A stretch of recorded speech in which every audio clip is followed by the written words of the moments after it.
Good morning, everyone, and welcome to another webisode of All Politics Are Local. I'm WSAV.com now reporter John Dowding. Every week, we take the time to break down some of those big headlines coming from Washington and Atlanta to see how it impacts us right here in the Coastal Empire and Low Country. And right now, we're being joined by WSAV Washington correspondent Kelly Meyer. Hey, Kelly, how are you doing this morning? I'm doing great, John. Thank you for having me. Course, especially thank you so much for being with us because you're going to have a long night ahead of you covering the first night of the Democratic National Convention.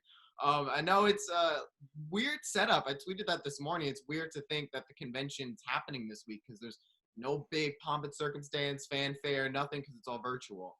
But It's so strange. so strange, so strange. But big night tonight. We have Michelle Obama and Senator Bernie Sanders speaking, so there's definitely going to be a lot of action within the next couple days. That really just segues us into our first topic really perfectly. Was last week Joe Biden finally announced who his vice presidential pick was. Last week we were talking about we heard it was going to come out by the middle of last week. It came out on last Tuesday, and it's Democratic Senator Kamala Harris from California. So Kelly, I know you spoke with some of our local lawmakers here about the former vice president's pick. So what are they saying about Kamala Harris, and what do they think? How do they think she'll be on the ticket? Well, like you said, we finally got the answer, which we all kind of thought it was going to be Harris, but maybe we were like, well, that seems like an obvious choice. Maybe he'll go with someone different. He went with the one we were kind of guessing it was going to be, Senator Kamala Harris. And that was definitely one that a lot of the lawmakers I talked to were cheering for. I talked with South Carolina Congressman Jim Clyburn, who obviously is a huge ally and advisor to the former vice president. We know that Clyburn had come out early in the campaign on the South Carolina primary night endorsing Biden, which was really big for his campaign. Really, if you remember, like revised and revitalized the Biden campaign. So he knew earlier that day who it was, and he was joking with us that he couldn't even tell his daughters that it was going to be Harris. So he apologized that he had to keep that secret in. But we also talked with Florida Congresswoman Kathy Castor. She was rooting for Val Demings, who is also a congresswoman in her state. But who knows? It might set up her for another position down the road, maybe senator of Florida. But of course, the Republicans we talked to, they maybe were thinking it was going to be a Susan Rice or a Karen Bass. They were prepared for the punches on that side. But with Harris, it might be a bit of a tougher person to challenge. But of course, they said we're ready to come back with the comeback for this. But Georgia Congressman Jody Hice said that it's not going to play well in the state of Georgia. I do think to some extent Kamala Harris was not on the top of the list in terms of who people were anticipating, just because she is so radical. And she's just got a lot of baggage that she's carrying around. And I think probably the traditional thought was that Biden would choose someone else. And I think something we also saw was in a lot of some of the different MSNBC, CNN were saying that it seemed like there was a lot of mixed messaging coming out of the RNC and coming out of the Trump administration and the campaign, with some people saying she was too liberal, people saying she wasn't liberal enough. And so it was kind of confusing because you were trying to understand the jabs they were trying to take. And it almost made it seem like the administration was surprised by this pick. To be completely honest, I wasn't surprised at all. Right, which is interesting. And I asked that question to Congressman Hice and said, were they caught off guard? And he said, maybe a little bit. That, like we said, they were more prepared for a Rice or a Bass because they were on the attack with that. But when it came to Harris, it didn't seem like they were as ready, which seemed strange because she was such a likely pick. And she's been in, this is her first term in Congress as a senator, but she's been there for a while, and she's had a lot of those high-profile clashes during the approval of different Trump administration officials, especially during the proceedings for Justice Kavanaugh, who's now on the Supreme Court, but when he was being, considered through the Senate Judiciary Committee, she was the one really using those lawyer skills that she had when she was a prosecutor in California to really grill him. And she got a lot of viral, not fame, but a lot of popularity because of that.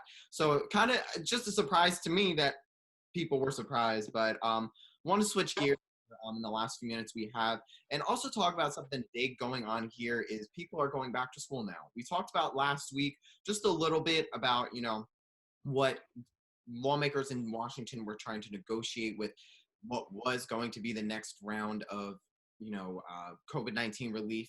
Obviously, nothing's gotten passed yet. And part of that bill would be funding for back to school. Well, today here in Southeast Georgia, a bunch of different school districts have gone back to school, some online only, some in person only, some a hybrid of the two. So Kelly, what have you been hearing from local lawmakers about back to school? I mean, from the different officials I've spoken to primarily private school administrators and staff.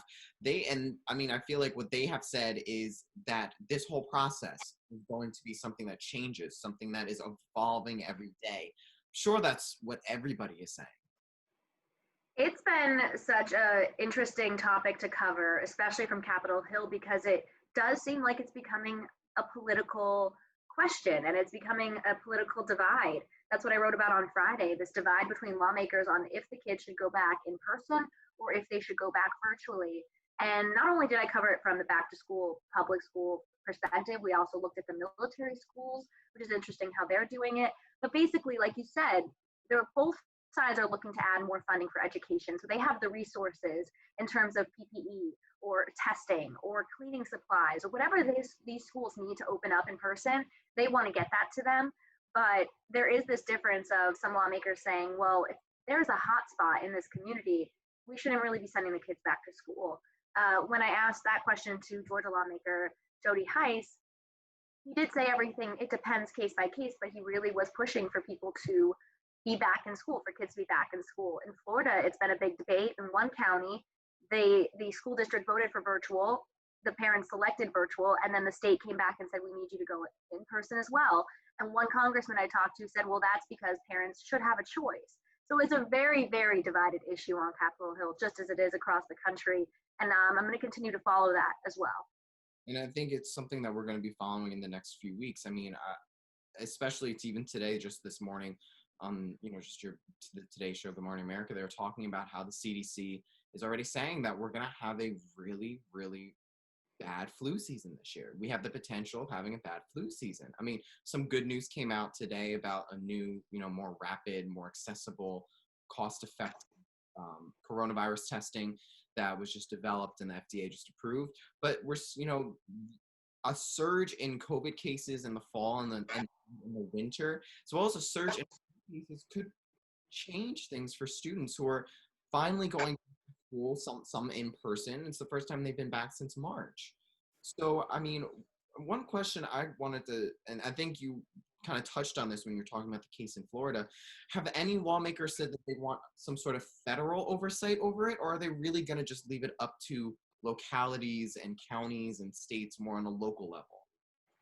That's the big thing. In terms of what Congress can do, really is from that funding perspective, but both sides have said this is up to the local communities. This is up to the local teachers, parents, students to decide. They are basically wiping their hands clean of the decision. They are saying how they feel, but they said it's really up to the people there because they know best how to deal with the situation. But they are saying that what we can do is hold on to this wallet and give you some money if you need it to get through this school year. But exactly like you said, these cases may rise in the fall as the CDC is warning. And both the lawmakers and also when I did the military story about military schools, they said the key word is flexibility. They understand that if they start to see a rise, they will have to reconfigure their plans. Well, thank you so much, Kelly, as always, for joining us. Definitely, I think back to school is going to be on a lot of people's minds in the coming weeks, even as schools reopen. It's always going to be that little glimmer and that sort of that looming question of whether it's going to have to go back to school at home. COVID cases, hopefully they don't surge, but if they do indeed surge. But thank you so much, Kelly, for joining us this week. Thank you so much for having me. And now we are being joined by WSAV Atlanta Bureau Chief Archith Seshadri. Hey, Archith, how are you this morning? Hey, I'm doing well. It's a new month, sort of. It's a new new week. So you had a good week off to unwind and relax, but the headlines can't escape you because you're seeing. No, every time I take a little bit of a break, I was at a conference, something always crazy happens. But hey, we're in Georgia. Yeah, nothing new. We've seen this for 6 months. exactly. I mean, we've been in madness for 6 months, but that doesn't stop crazy headlines from coming up. No, unfortunately not. The big thing we're talking about today is Governor Kemp's newest executive order, which basically sort of reverses and goes back on what he said in the past about him having faith in Georgians to wear a mask and take the proper safety protocols. And now he's allowing 4 cities and municipalities and counties to pass mask mandates. But there is some fine print in that. So Archit, what are some of those exceptions to what the governor is allowing with the mask mandate? What are the exceptions to that, and what is it really saying for Georgians? Yeah, basically, John, it's about a 50-page executive order that came down this weekend, and there's been sort of a lot of back and forth about will he or will he not issue that mask mandate. And all of this coming, of course, in the brinks of the White House coming and saying that Georgia is one of those states in the country that possibly could see an uptick in the coming month, especially with flu season. So this executive order now allows local lawmakers, local municipalities to issue mask mandates only at public properties, though. So not at private businesses, because Governor Kemp has been very insistent saying he wants to protect the lives and the livelihoods of all Georgians. So public properties, if a local jurisdiction like in Savannah or in Augusta or Columbus, they want to issue those mandates, the governor's executive order does allow that. There's also a limit on the fines. It's up to $50, but authorities also have to issue some kind of warning before they issue a citation. So this is a little bit of a reverse in course. The governor also did come back, though, tweeting this weekend, citing some health data, talking about the trends in Georgia. A couple of weeks ago, he said he wants all Georgians for 4 weeks to follow a few guidelines: social distancing, wearing those masks, washing hands, and following those health guidelines. So the governor really sticking by his decision, saying that here in Georgia, the statewide case numbers have decreased about 22%, and hospitalizations going down by 7%. I mean, that is good. We have some decreases, but the thing is, he's been saying the same things that everybody has been saying since March about following the guidelines, social distancing, wearing a mask, and he's been saying that for months, and people are still not following it. We're seeing these huge house parties going on in Atlanta. We're seeing parties go on at some of the universities. I just saw a video over the weekend from the University of North Georgia where it was the first day back on campus. There was a huge block party of people, obviously no masks, no nothing. So we've seen some of the municipalities like Savannah, like here in Chatham County, like a lot of other towns in our coverage area that we cover at WSAV, but also across the state, issue these mask mandates. And I think the fine here in Savannah was $500. So obviously now that executive order from the governor kind of minimizes that citation, so to speak. But what I feel like it still leaves a lot of questions up in the air for municipalities about how they can enforce their mask mandates. So, I mean, what have you been hearing from anybody so far? I know it just came out this weekend, the end of last week, so we're still seeing a lot of municipalities kind of react to it and try to adjust their protocols and their planning. But, either what are you hearing and what do you anticipate that some of these places are going to say about this? I think one of the biggest takeaways that we can sort of walk from this executive order is sort of the sometimes the inconsistent messaging, right? Sometimes we hear wear the mask, sometimes it's optional. I think one thing we can agree is health experts saying, yes, the masks do save lives, the masks are important. But it's like the seatbelt thing. Until you make it a law, until you make it sort of enforceable, there's really no way of ensuring that someone's wearing it. I went to the post office a couple of weeks ago. We were standing in line, we were waiting outside. Most people were wearing masks. There were some people that weren't.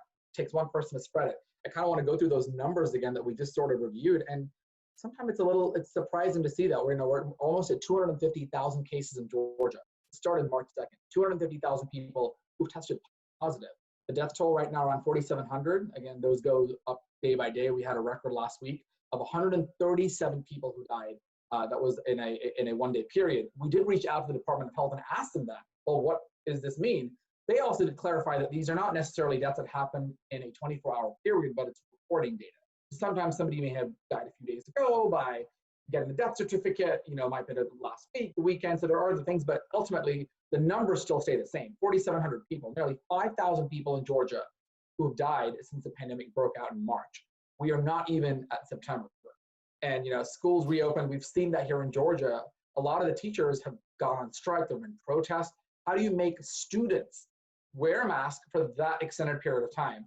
Personal story, I started doing yoga this week. I wear a mask when I do yoga. And you can imagine how hot it is to do yoga, hot yoga, and a mask. It's doable, but that's an hour. Can you imagine a student perhaps wearing it for 6, 7, 8 hours and on a bus and at the classroom? So there's a lot of, there's a lot of confusion, I think, for a lot of people. Governor Kemp's requirement, though, when it comes to masks, is he doesn't want small businesses and businesses to shut down because of this mask mandate, because some businesses, he says, you can't really wear a mask. So I think it's up to the businesses ultimately to be smart and figure out a way to keep people apart. Maybe that's scheduling appointments, or there are some businesses that now that do only curbside pickup and delivery. There's ways to still run the business, but in this new normal. And I think that's the message. The governor doesn't want these businesses to shut down. And that's why we saw the mayor and the governor sort of clash over the lawsuit, which, if there is any good news in this, that lawsuit has now been retracted. I mean, I think you hit the nail on the head before with the keyword new normal. It's just the more battles and conversations we're going to be seeing going on, so we all adjust to this new normal right now. Thank you so much for joining us, Archit. Definitely need some clarification on that, so thank you for providing that for us this morning. Absolutely. And you can see more of Archit's stories on our website, as well as Kelly's stories on our website. You can go to wsav.com/Washington. And as always, you can catch up on previous episodes of All Politics Are Local right now as well. Just go to wsav.com/All Politics Are Local. Thank you so much for watching today. Have a great day, and we will see you again next week on All Politics Are Local.